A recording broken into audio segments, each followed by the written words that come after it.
Howdy on. This is just a quick trial to see if I can video this on the Chromebook. I've decided to make myself some Pakoras for my tea. This is made with gram flour, which is chickpea flour.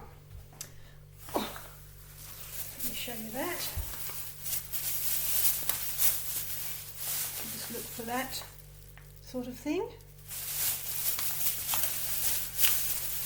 And you can use it raw. That's to say, you just use the flour directly to make the custard. But I quite like to add a little bit of extra nutty flavour to it by dry roasting the flour, which is what I'm doing here. I didn't start this video quite early enough. What I have already done is prepared a little bit of vegetables. That's just a little bit of radish and a little bit of, well, a whole hand-sized capsicum, green pepper, and I've got here a piece of paneer which has actually been frozen. I'm going to defrost that shortly, and I shall include that. But I'll pause this until I've done the next bit. Right. I had 3 tablespoons of the gram flour in there, and when you dry roast it, you want it just to come off that whitish yellow into a slightly more deeper, almost like a beige colour, and it'll smell nutty. Be careful because it can very quickly go over and burn. To that 3 tablespoons I'm adding 1 heaped tablespoon of regular plain flour. That's, I think in the US you call that all-purpose flour.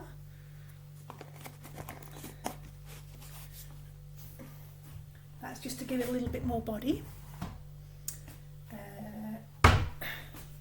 Excuse me, just a shake of salt. And to save you any hassles with the multiple herbs, I'm using a prepared item of harissa. Now I think that's coming out back to front on that screen. It may look alright to you, we'll find out. Harissa is actually I think it's a North African, Moroccan maybe, mixture. But it has cumin, it has coriander, it has mint in it, which is interesting. Things that they would certainly use in Indian cuisine, but slightly different balance. Caraway and cayenne pepper. It does have, unfortunately for me, some garlic in it. It's not enough to disturb my system though, so I do take it. Just a teaspoon of that, or the tip of a tablespoon if that's what you've got handy like I just did.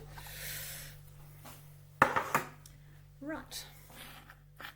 Make sure that's well mixed together. Okay, we just add the water a little bit at a time, and we're looking for something akin to a pancake batter. So I will be back with you when I've got that consistency. Right. I've split the batter into 1/3 and 2/3. 1/3 I've got the paneer cubes in, cut only to not more than 1 centimetre each cube, probably slightly less. And the pepper and mooli is it's white radish, but it's actually not mooli I've used for this. I bought the first season of salad radishes recently from my greengrocer, supermarket-y thing. Suffice to say, they're not brilliant, so I've grated them. I'm going to put them in here. That's what that is in there, with the pepper, just to give a bit of bite. It's something I don't eat a lot of. Every now and again I take a notion for radish, but I'm often disappointed. I'm waiting for my oil to heat to a certain temperature. It needs to be a fairly, almost like a boiling heat. Okay, that's starting to pop now. This is going to splatter like mad because of the wetness. 1 spoonful each one.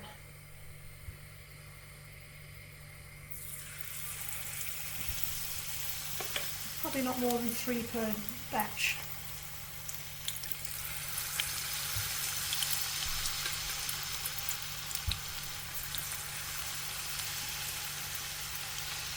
Okay.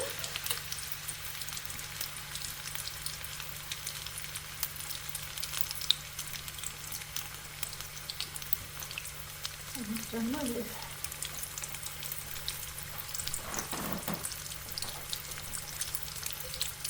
Try these.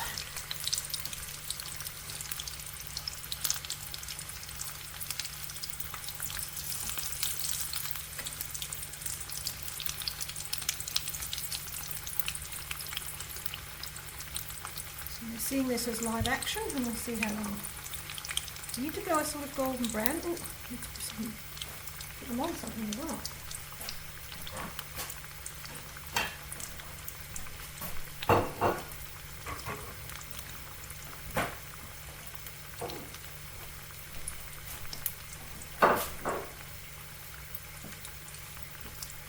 That's the fudge, which I normally do the filming on. But I'm giving it a go on the cookbook. Octopan. Seems it can do much. Okay, just keep checking them.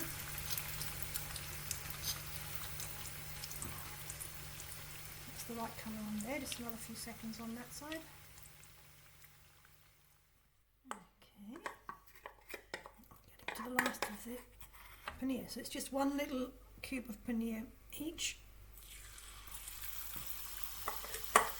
I mean, you can make the cubes bigger if you like, but the beauty of these is, particularly if you've got children,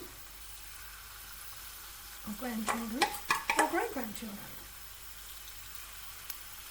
as I will show you in a moment, they will look familiar.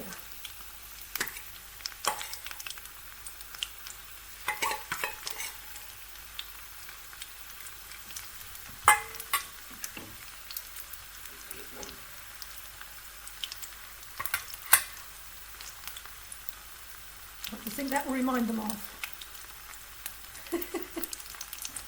And probably when they eat it, I'm not sure that many of them would know the difference, because the texture is also somewhat like those little chicken nuggets. I'm getting to understand because I've given them, and that's what I've been told. Because I've never actually tried them myself.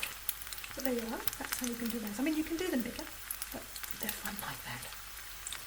Right. That's paneer and pakoras. So let's give it a go. They can be eaten hot like this. Bit of chutney. Or they'll do fine cold for a picnic or a children's party or barbecue. Any of those things. Enjoy.